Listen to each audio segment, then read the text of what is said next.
அந்த சிக்கனில் நம்ம கருவேப்பிலை போட்டு கொடுத்தாங்க பார்த்தீங்களா, அந்த டேஸ்ட்டில் ரொம்பவே சூப்பராக இருக்குங்க. வாவ், பார்க்கவே செம்ம லுக்காக இருக்குல்ல. அதே அளவுக்கு டேஸ்ட்டும் ரொம்ப சூப்பராக இருக்குங்க. இதை நீங்கள் சாதத்துக்கும் வச்சு சாப்பிட்லாம், இல்லை வெறும் வேலை ஈவினிங் ஸ்நாக்ஸாக கூட இதை நீங்கள் செஞ்சு சாப்பிட்லாம். அவ்வளோ ஒரு டேஸ்ட்டுங்க. Hi friends, welcome to cook with Raji. இன்னைக்கு வீடியோவில் நம்ம பார்க்க போகிற ரெசிபி மீல் மேக்கர் ஃப்ரைங்க. இந்த மீல் மேக்கர் ஃப்ரை ரொம்ப ஈஸியாக ரொம்ப சிம்பிளாக செஞ்சிடலாம். டேஸ்ட்டும் ரொம்பவே சூப்பராக இருக்கும். சின்ன குழந்தைங்களுக்கெல்லாம் அந்த மீல் மேக்கர் ரெசிபி ரொம்பவே பிடிக்கும். ஏன்னா இது நான்வெஜ் டேஸ்ட்டில் இருக்கும். பட் இது சோயா சங்க்ல செய்யறதுனால நமக்கு வெஜிடேரியன் தான், ஆனால் சாப்பிடும் போது அந்த நான்வெஜ் சிக்கன் சாப்பிட்ற மாதிரி அந்த ஒரு ஃபீல் இருக்கும். ரொம்பவே நல்லா டேஸ்டா இருக்கும். ஸோ இந்த மீல் மேக்கர் ரெசிபி எப்படி பண்றதுன்னு பார்க்கலாம். வீடியோக்குள்ள போறதுக்கு முன்னாடி நீங்க நம்ம சேனலை சப்ஸ்கிரைப் பண்ணாம பார்த்துட்டு இருக்கீங்கன்னா சப்ஸ்கிரைப் பண்ணிடுங்க. அப்படியே வீடியோக்கு மறக்காம லைக் பண்ணிடுங்க. ஸோ வாங்க வீடியோக்குள்ள போகலாம். இன்னைக்கு மீல் மேக்கர் 65 பண்றதுக்கு நான் பாத்தீங்கன்னா 2 பாக்கெட் மீல் மேக்கர் எடுத்துருக்கிறேங்க. பெரிய சைஸ்ல இல்லாம சின்ன சைஸ், இந்த குட்டி குட்டியா இருக்கும்ல, இதுதான் நான் எடுத்துருக்கிறேன். நம்ம பெரிய சைஸ் மீல் மேக்கர் வாங்கி பண்றதை விட இந்த குட்டி குட்டி பீஸ் வாங்கி பண்ணும்போது இன்னுமே நல்லா டேஸ்டா இருக்கும், நல்லா மொறு மொறுன்னு வெந்து வரும். அதனால தான் நான் இன்னைக்கு இந்த சைஸ்ல நான் எடுத்துருக்கிறேன். ஸோ இது ரொம்பவே நல்லா டேஸ்டா இருக்குங்க. இப்போ இதை நம்ம கட் பண்ணி ஒரு பாத்திரத்துல போட்டு தண்ணி ஊற்றி கொதிக்க வச்சுக்கலாங்க. ஒரு 10 நிமிஷம் சுடு தண்ணியில் போட்டு கொதிக்க வச்சோம்னா அது நல்லா சாஃப்டாக வந்துடும். ஏன்னா இப்போ பாருங்கள், நல்லா கல் மாதிரி இருக்கா. நம்ம சுடு தண்ணியில் கொதிக்கிற தண்ணியில் ஒரு 10 நிமிஷம் போட்டு எடுக்கும்போது நல்லா சாஃப்டாக பூ போல் வெந்துடுங்க. அப்போ தான் அதை ஃப்ரை பண்ண கரெக்டாக இருக்கும்.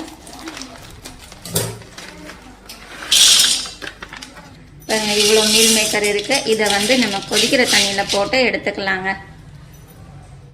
ஸ்டவ்வில் ஒரு பாத்திரத்தை வச்சு தண்ணி சேர்த்துக்கலாங்க. தண்ணி நான் ஒரு பெரிய கப் அளவுக்கு 1 கப் தண்ணி எடுத்துருக்கிறேன். இந்த தண்ணியை நல்லா கொதிக்க வச்சுக்கலாம். தண்ணி நல்லா கொதி வந்துருச்சுங்க. இந்த அளவுக்கு கொதிச்சா போதும்.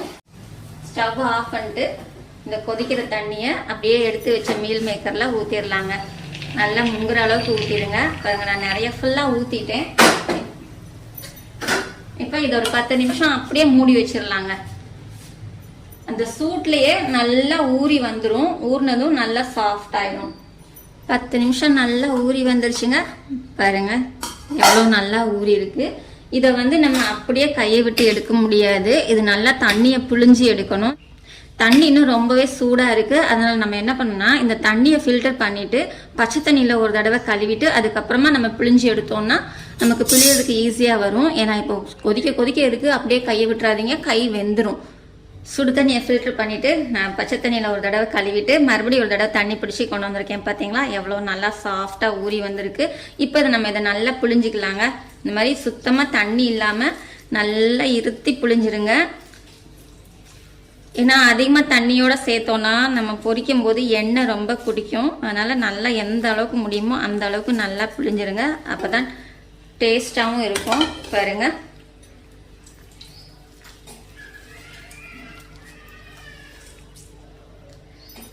இதே மாதிரியே எல்லா மீல் மேக்கரையும் பிழிஞ்சு எடுத்துக்கலாங்க. பாருங்க, இந்த அளவுக்கு நல்லா பிழிஞ்சு எடுத்துக்கோங்க. இப்போ நல்லா பிழிஞ்சாச்சு. இதில் நம்ம மசாலாவுக்கு சேர்த்துக்கலாங்க. மசாலா சேர்க்கறதுக்கு நான் என்னென்ன எடுக்கிறேன்னா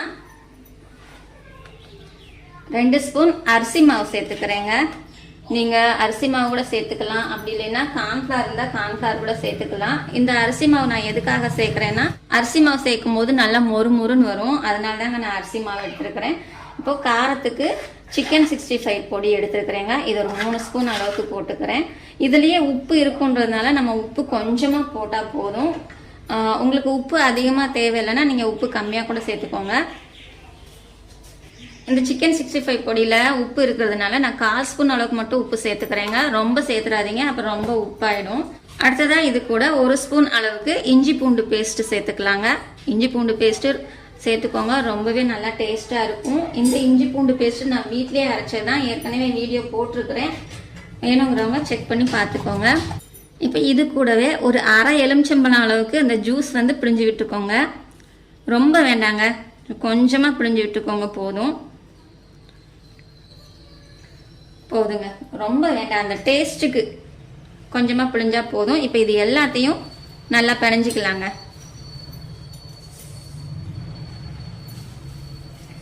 நம்ம இதில் தண்ணி ஊற்றக்கூடாது. தண்ணி ஊற்றாமல் அப்படியே அந்த மீல் மேக்கர்லேயே ஈரப்பதம் இருக்கும் பார்த்தீங்களா, அதோடய அப்படியே பிணைஞ்சிக்கோங்க. பாருங்கள், நான் தண்ணி சேர்க்கலை, அப்படியே பண்ணிடுறேன். எவ்வளோ அது ஈரப்பதம் எவ்வளோ இருக்குது பார்த்தீங்களா.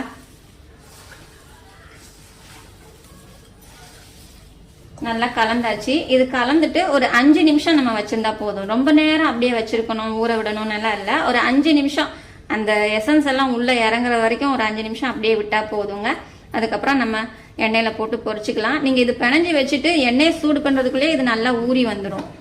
நம்ம குக் வித் ராஜி சேனலோட சப்ஸ்கிரைபர்ஸ்க்கும் வியூவர்ஸ்க்கும் ஒரு குட் நியூஸுங்க. நான் 3 வருஷமா Rajesh homemade hair oil prepare பண்ணி சேல்ஸ் பண்ணிட்டு இருக்கிறேன். இந்த ஹேர் ஆயில் வந்து ரொம்ப நல்லாவே மூவ் ஆகிட்டு இருக்குது. இதோட பெனிஃபிட் என்னன்னா, இந்த ஹேர் ஆயிலை நீங்கள் யூஸ் பண்ணும்போது உங்களுக்கு ஹேர் ஃபால் நல்லா கண்ட்ரோல் பண்ணும். டேண்ட்ரஃப் இருந்தால் டேண்ட்ரஃப் கிளியர் பண்ணும். இதை தொடர்ந்து நீங்கள் யூஸ் பண்ணும்போது உங்கள் முடி வந்து நல்லா அடர்த்தி கொடுக்கும். அப்புறம் முடி வந்து சாஃப்டாக ஷைனிங்காக வருங்க. இந்த ஹேர் ஆயிலை ஆர்டர் பண்ணுறதுக்கு ஸ்க்ரீனில் தெரியிற நம்பருக்கு வாட்ஸ்அப்பில் மெசேஜ் பண்ணி ஆர்டர் பண்ணிக்கோங்க. 5 நிமிஷத்துக்கு மேலே ஆயிடுச்சு. நான் எண்ணெய் ஊற்றி எண்ணெய் நல்லா சூடாயிடுச்சுங்க. இப்போ இதில் நம்ம இந்த மீல் மேக்கரை போட்டுக்கலாங்க.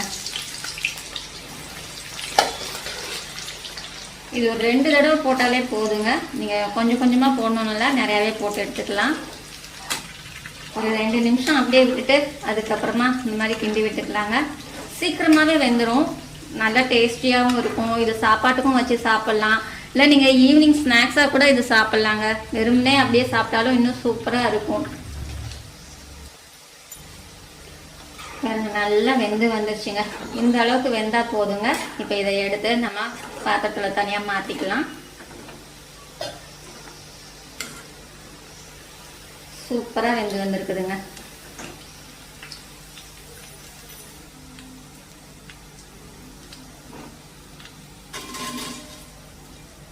அவ்வளோதாங்க. இப்போ இதையும் எடுத்து போட்டுக்கலாம். ரொம்பவே நல்லா டேஸ்டியாக இருக்கும். ரொம்பவே ஈஸியாகவும் செஞ்சிடலாம். டைம் ரொம்பலாம் எடுக்காது. நமக்கு அந்த மீல் மேக்கரை நம்ம தண்ணியில் போட்டு ஊற வைக்கிற வரைக்கும் தாங்க, அதுதான் நமக்கு வேலை. இப்போ மிச்சம் இருக்கிற மீல் மேக்கரையும் அதே மாதிரி போட்டுக்கலாம். இதை நீங்கள் கொஞ்சம் கொஞ்சமாக போடணும்னு இல்லை, மொத்தமாகவே ஒரு 2 தடவை போட்டு எடுத்துடலாங்க. 2 பேக்கெட் எடுத்ததுனால நான் 2 தடவையாக போட்டு எடுக்கிறேன், அவ்வளோதான். இதுவும் நல்லா வெந்துச்சுங்க. இப்போ இதை எடுத்துடலாம்.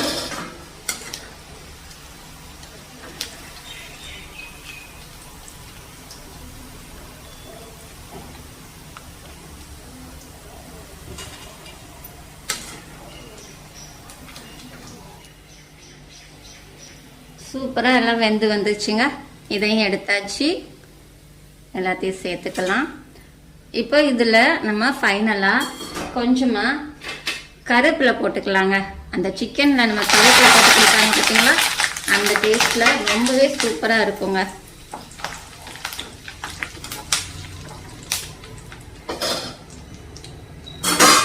அவ்வளோதாங்க, போதும். இந்த பொரிஞ்சோடனே அந்த லைட்டாக ரோஸ்ட் ஆக விட்டுருங்க. நல்லா லைட்டாக அந்த கருவேப்பிலை மொறு மொறுன்னு வரணும், அந்த அளவுக்கு வேக விட்டுக்கோங்க. ஸ்டவ்வை குறைச்சி வச்சுட்டேன். அவ்வளோதாங்க. ரொம்பவும் விட்டுட்டாலும் அது கருகிரும், அப்புறம் டேஸ்ட்டு நல்லா இருக்காது. பாருங்கள், இந்த அளவுக்கு இருந்தால் போதும்.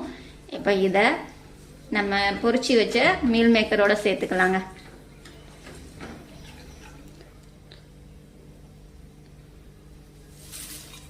அவ்வளோதாங்க.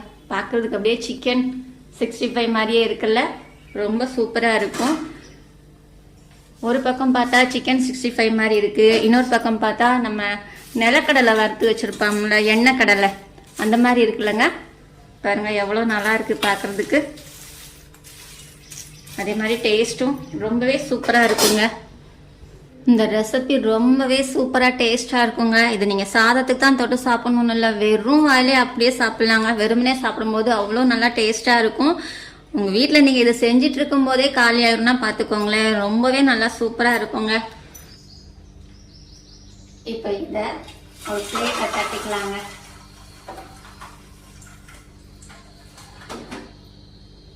மனம் அவ்வளோ நல்லா இருக்கு. டேஸ்ட் பார்த்துறேன் எப்படி இருக்குன்னு. நல்லா மொறு மொறுன்னு இருக்குதுங்க. அப்படியே கடலைப்பருப்பு எண்ணெய் கடலை சாப்பிடுவோம்ல, அதே மாதிரி இருக்கு. சூப்பரா இருக்கு. நீங்களும் இந்த ரெசிபியை கண்டிப்பா ட்ரை பண்ணுங்க.